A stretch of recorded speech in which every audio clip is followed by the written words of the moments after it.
ఇలాంటి ఇంకోటి అనుకుంటారనుకోవడానికి కాదు. వాళ్ళు చెప్పినట్లు పార్టీలకు అతీతంగా నాతో ఉన్న వ్యక్తులు ఉన్నారు.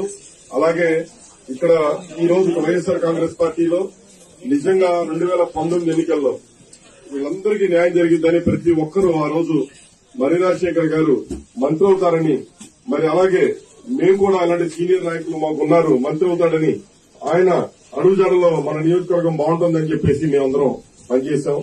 పనిచేసిన క్రమంలో మాకు కుటుంబ సభ్యులుగా ఆప్తులుగా తయారై మొత్తం అందరం కూడా ఈ రోజు నాతో సన్నిహిత సంబంధంగా తయారవడమే ఒకటే కొత్తగా అనేది లేదు అసలు. ఎందుకంటే గత 4 తరాలుగా 3 తరాలుగా అనుబంధంగా ఉన్న ఇక్కడ అన్ని కుల మతాలకు అతీతంగా అందరం వరుసలు పెట్టుకుని పిలుచుకుంటా ఉంటాం. అందరం ఒకళ్ళింటో ఒకళ్ళు భోంచేస్తా ఉంటాం. ఎటువంటి పరిస్థితుల్లో ఏదో ఊరికే కాదన్నా, ఖచ్చితంగా నా మనస్ఫూర్తిగా నేను చెప్తున్నాను, నాకు కాని పక్షంలో మర్రి రాజశేఖర్ గారికి ఇచ్చి 20 కోట్లు నేను చందా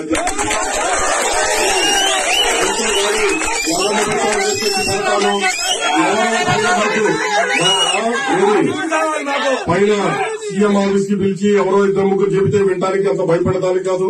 నియోజకవర్గం ఈసారి ప్రతి ఒక్క కార్యకర్తని బాగా చూసుకోవాలి, బాగుండాలి. మన కార్యకర్తలు నాయకులే తప్ప తెలుగుదేశం అనేది కేసులు పెట్టింది చూపించండి. ఈ 5 సంవత్సరాల్లో ఒక్కరు కూడా నేను ఓపెన్ గా చెప్తున్నా. మరి మా వైస్ చైర్మన్ కొలిశెట్టి శ్రీనివాసరావు గారు అందరూ 6.5 కోట్ల పైన తీసుకొని 3 కోట్లు ఇచ్చి 2.5 కోట్లు కొట్టి ఈ రోజు పోయి గుంటూరులో కూర్చుంది.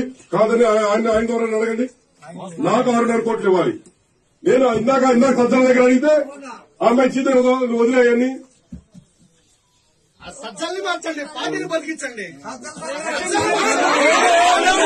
ఎమ్మెల్యేలు మాకొద్దు. ఈ రోజు గుంటూరు నుంచి ఎవరు వస్తారా, లేకపోతే విజయవాడ నుంచి ఎవరు వస్తారో మాకు అవసరం. చిలకలూరుపేట వ్యక్తిగా ఇక్కడ నేను ఉన్నానా లేదా అనే దానికన్నా చిలకలూరుపేట వ్యక్తిని, నిజమైన వ్యక్తి, కరెక్ట్ అయిన వ్యక్తిని పెట్టండి. నిన్న చిలకలూరుపేట వ్యక్తిని ఇచ్చారు. ఒక ఆడపిల్ల కష్టం తెలుసన్నారు, అదన్నారు, ఇదన్నారు.